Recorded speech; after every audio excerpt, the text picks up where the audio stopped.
Es importante que vengas a nuestra existencia, tocando nuestra vida como solo tú sabes tocarla y haciendo que todo nuestro corazón palpite con tu corazón y podamos ser uno solo en la acción del Espíritu Santo de Dios. Es santo el Señor, Dios del universo, está con nosotros y de nuestra parte y lo necesitamos en nuestro corazón.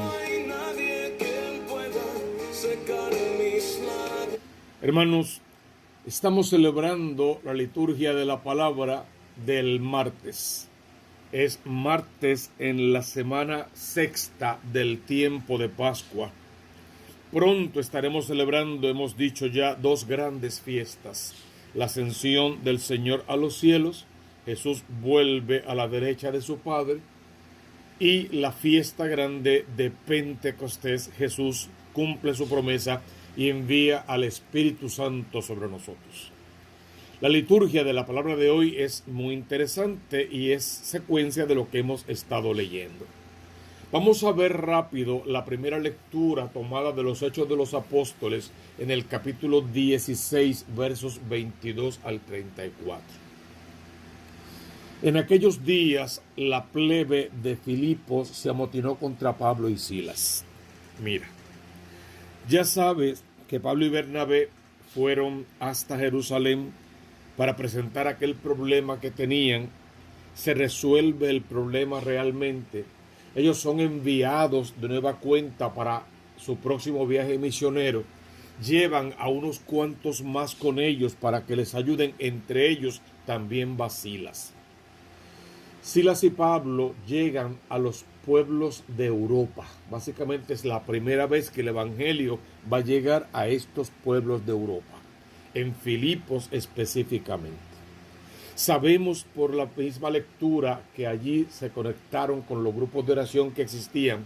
Saben que no tenían sinagogas, oraban en el campo, donde fuera, y Pablo y Silas encuentran este grupo de mujeres, básicamente Lidia, entre ellas, que es la que los acoge en su casa, que allí al intemperie alaban, bendicen, glorifican al Dios de Israel.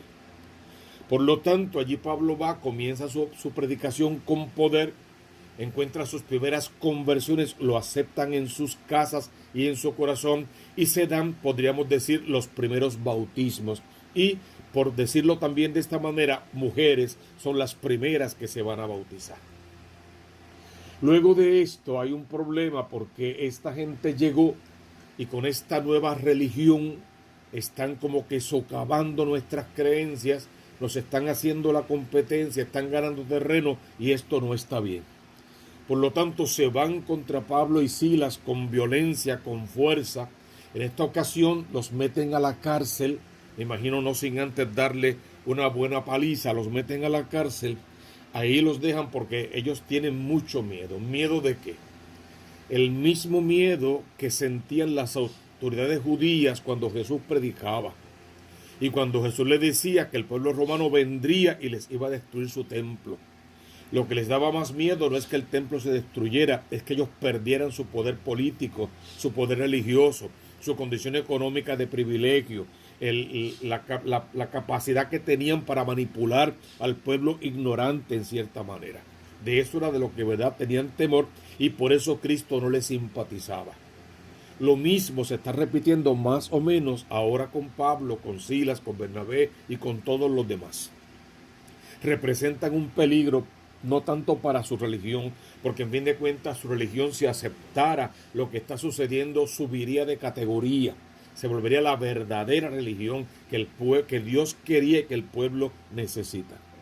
Pero igual tienen miedo a perder su posición, su puesto y todo lo demás, le hacen la guerra y los meten en la cárcel. ¿Quién sabe con qué intenciones? Lo importante fue que al meterlos en la cárcel los amarran al cepo por los pies. ¿Qué pasó? Llegó la medianoche. ¿Qué hacían Pablo y Silas? Bueno, ¿qué hace cualquier preso el primer día en que va a la cárcel? Llorar, lamentarse, quejarse, gritar por las rejas que es inocente, que lo saquen de allí, que tiene derecho a una llamada telefónica. Todo lo que entendemos debe ser la tragedia de esa primera noche. Seas culpable o seas inocente de verdad, como quiera, tiene que ser una tragedia terrible. ante esa tragedia terrible, Pablo y Silas no asumen esa actitud. Todo lo contrario, bien dice aquí la palabra, que estaban orando, cantando himnos al Dios de Israel, al Dios verdadero, y también, lógicamente, al Cristo de la resurrección. Entonces podríamos decir que de esta manera llegan estos primeros cánticos cristianos a Europa desde la cárcel, desde la prisión, como un signo. Venimos a romper los cepos, a romper la cárcel del pecado, la prisión que los oprime, todo lo que los devasta. Con esto es con lo que venimos a romper. Los presos lo escuchaban. Por lo general, si hay un preso que llega nuevo y está gritando mucho, los demás presos le van a decir, cállate, no fastidies, no molestes. Estos presos no tomaron tampoco esa actitud. Algo había en aquella oración, algo había en aquella alabanza, algo había en aquel cántico que igual los conmovió. Con esa alabanza, con esa oración, con esos cánticos, se produce un terremoto. El terremoto fue violento, tanto que los cimientos de la cárcel temblaron. Y al temblar, lógicamente, se abrieron las puertas, se rompieron las paredes, todo esto pasó. Las puertas quedan abiertas y a todos se les soltaron las cadenas. O sea, que no era simplemente un movimiento de tierra lo que estaba sucediendo. Realmente era un movimiento del Espíritu Santo de Dios manifestado, si quieres, en ese terremoto. Porque no solamente se tumban las paredes y se abren las puertas, sino que los cepos de sus pies se abrieron, se rompieron, lo que fuera. En ese momento el carcelero se despertó y cuando se dio cuenta que las puertas de la cárcel estaban abiertas, él inmediatamente pensó en las consecuencias.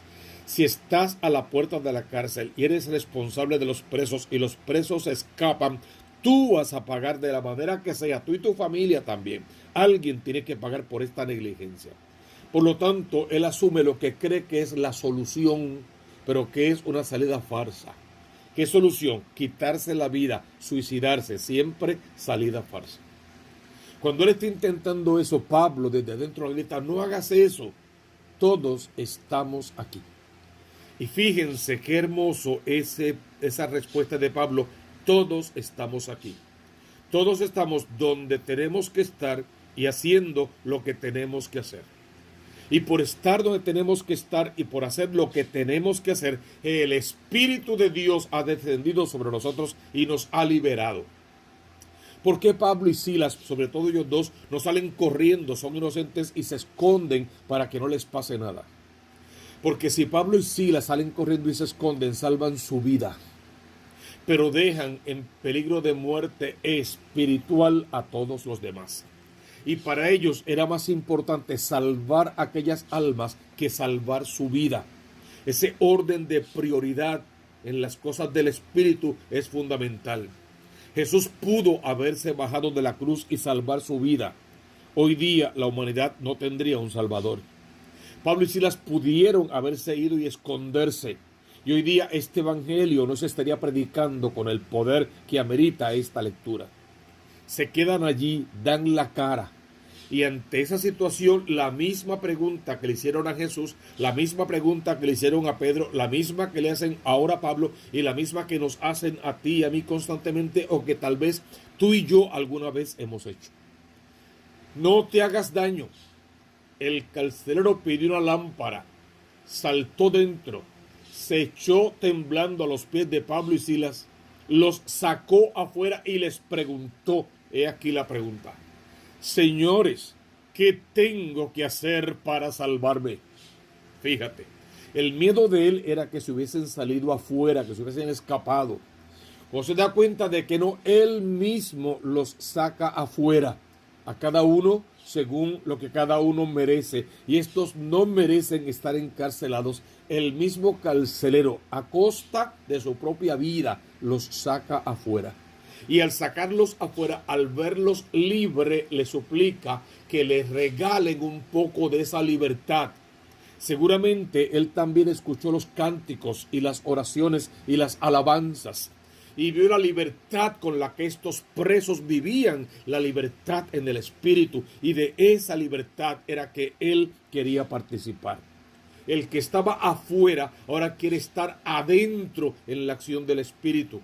Y los que estaban adentro, encarcelados por su pecado, quieren estar afuera, libres para libremente hacer una elección para volver a la cárcel, vamos a decirlo así de forma poética, a la cárcel del amor del Espíritu Santo de Dios, porque realmente donde único debemos y queremos ser prisioneros es en las aulas del amor del Espíritu Santo de Dios que se nos ha prometido y que se nos ha dado. No te hagas daño. Esa frase debes asumirla para ti. No te hagas daño. Hay para ti una promesa de salvación. ¿Qué tienes que hacer? Aquí está la respuesta. Cree en el Señor Jesús y te salvarás. Tú solito, no, tú y tu familia. Cree, conviértete y lleva el Evangelio a tu casa. Esa constante la vamos a estar repitiendo. El Evangelio tiene que llegar a nuestras casas. Conviértete, cree en el Evangelio y te salvarás tú y tu casa. Cree en Cristo. Pero espérate, no lo tomes tan a la ligera. No es decir, creo y ya me salvé. Recuerda lo que Cristo nos ha ido enseñando. Crees en mí, cumple con mis mandamientos, guárdalos, ponlos por obra, enséñaselos a otro, sé fiel hasta la muerte. Todo eso y más va incluido en ese si crees en Cristo. Si crees en Cristo, te salvarás. Si crees en el Señor Jesús, te salvarás tú y tu casa. Le explicaron la palabra del Señor. No basta con una buena actitud, hay que formarse, hay que estudiar, hay que leer las Escrituras, hay que escudriñarlas. No son espadas para pelear, hay que escudriñarlas para conocer, para salvarte y para salvar. Les explicaron las Escrituras a él y a todos los de su casa. Los formaron, los catequizaron. Y aquellas horas de la noche el carcelero los tomó consigo, les lavó las heridas, se bautizó enseguida con todos los suyos, los subió a su casa, les preparó la mesa y celebraron la fiesta de familia por haber creído en Dios. Si queremos llegar al extremo, celebraron la Eucaristía, porque ya Cristo era parte integrante de aquella familia, por no decir ya Cristo era la familia misma. Esa primera lectura es toda una enseñanza de un proceso verdadero de conversión, de quedarse en su lugar para hacer lo correcto, de querer adoctrinarse y bautizarse en la acción del Espíritu para poder salvarse y tener un corazón abierto, totalmente abierto a la voluntad del Señor. Ahí podemos cantar con el Salmo 137, tu derecha me salva, Señor.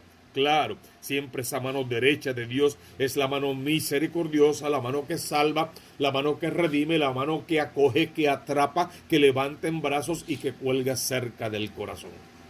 Te doy gracias, Señor, de todo corazón, porque escuchaste las palabras de mi boca. Delante de los ángeles tañeré para ti, me postraré hacia tu santuario. Daré gracias a tu nombre por tu misericordia y tu lealtad. Cuando te invoqué, me escuchaste, acreciste el valor en mi alma. Tu derecha me salva, el Señor completará sus favores conmigo. Señor, tu misericordia es eterna, no abandones la obra de tus manos. Léelo en tu casa, hermano, conviértelo en alabanza, en aquella misma alabanza que Pablo y Silas cantaban en la cárcel, que los liberó a ellos, liberó a los demás presos y también liberó al carcelero. ¿Qué evangelio estamos leyendo? Pues la continuación de lo que hemos traído todas estas semanas, según San Juan, capítulo 16, versos 5 al 11. En aquel tiempo, los últimos tiempos de la vida mortal de Jesús, Jesús le dice a sus discípulos: ahora me voy al que me envió. Yo soy el enviado del Padre, yo tengo un enviado para ustedes. Y ustedes serán enviados de ese misterio trinitario. Ahora me voy al que me envió. Y ahora ninguno de ustedes me pregunta a dónde vas. En otro tiempo eran parlanchines, preguntones entremetidos, todo lo que tú quieras. Pero ahora que deberían preguntar, ahora que de verdad les importa, ahora nadie me pregunta. porque simplemente porque les dije lo que les dije de que me iba y no me volverían a ver, la tristeza les ha llenado el corazón.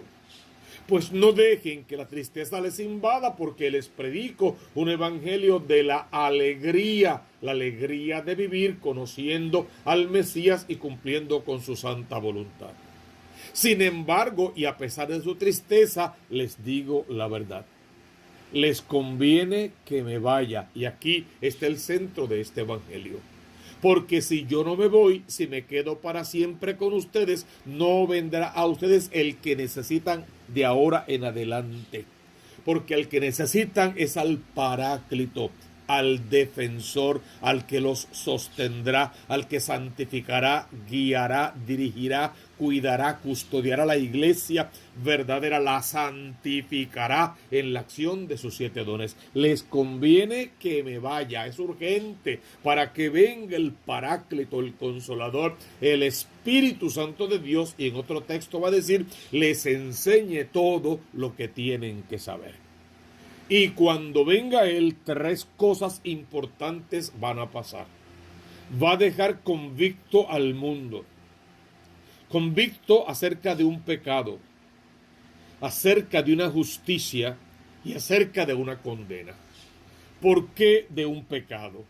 Porque la luz vino al mundo y el mundo no la recibió. Porque les hablé lo que de mi Padre escuché y no me creyeron. Porque me presenté como el Mesías verdadero y me rechazaron. Ese es su pecado, no haberle dado paso a la luz dentro de las tinieblas de su corazón.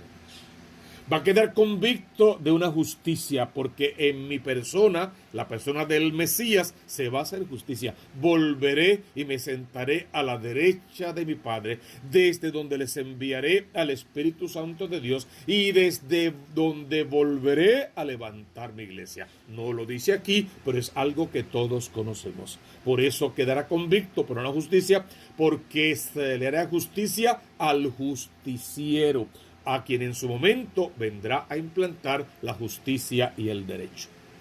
Y también de una condena, porque el demonio, el agazapado, el príncipe de las tinieblas, el príncipe de este mundo, ya está condenado. Cristo venció la muerte una vez y para siempre desde la cruz, y por lo tanto la muerte, el demonio, el mundo, la carne, no tienen dominio sobre él, y tampoco lo van a tener sobre aquellos que crean en Cristo y a Cristo se entreguen con sincero corazón.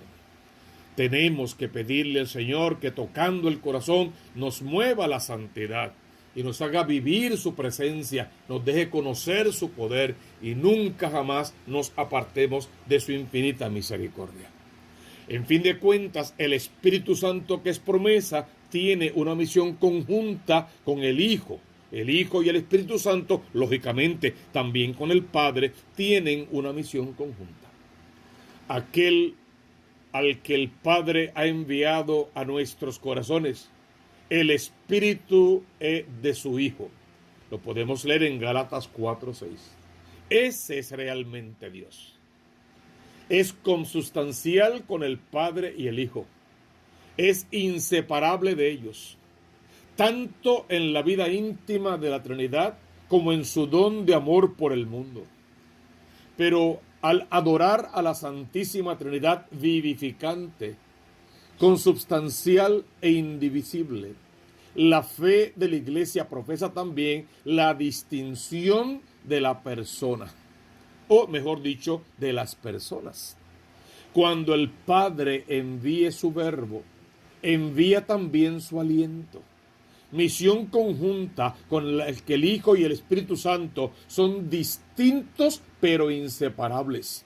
Sin ninguna duda, Cristo es quien se manifiesta, imagen visible de Dios invisible, pero es el Espíritu Santo quien lo revela. Ahí está la intimidad que existe entre el uno y el otro en estas tres personas del misterio de la Santísima Trinidad. Jesús es Cristo ungido, porque el Espíritu es unción y todo lo que sucede a partir de la encarnación mana de esta plenitud. Juan 3:34. Cuando por fin Cristo es glorificado, Juan 7:39, puede a su vez, de junto al Padre, enviar al Espíritu a los que creen en Él. Él les comunicará su gloria, Juan 17:22. Es decir, el Espíritu Santo que lo glorifica, Juan 16:14. La misión conjunta y mutua se desplegará desde entonces en los hijos adoptados por el Padre en el cuerpo de su Hijo. La misión del Espíritu de adopción será unirlos a Cristo y hacerles vivir en Él. ¡Qué hermosura! Cuánto podemos aprender en el catecismo de la Iglesia, buscando allí la acción del Espíritu Santo en todos sus números y sus capítulos. Deja que ese amor de Dios entonces venga a aflorar en tu corazón, a hacer historia en tu vida, a moverte a la santidad y hacer que camines siempre en esa dulce presencia del amor de Dios, para que podamos decir en fe que el Señor está con nosotros y está de nuestra parte, y entonces definitivamente podremos rezar juntos.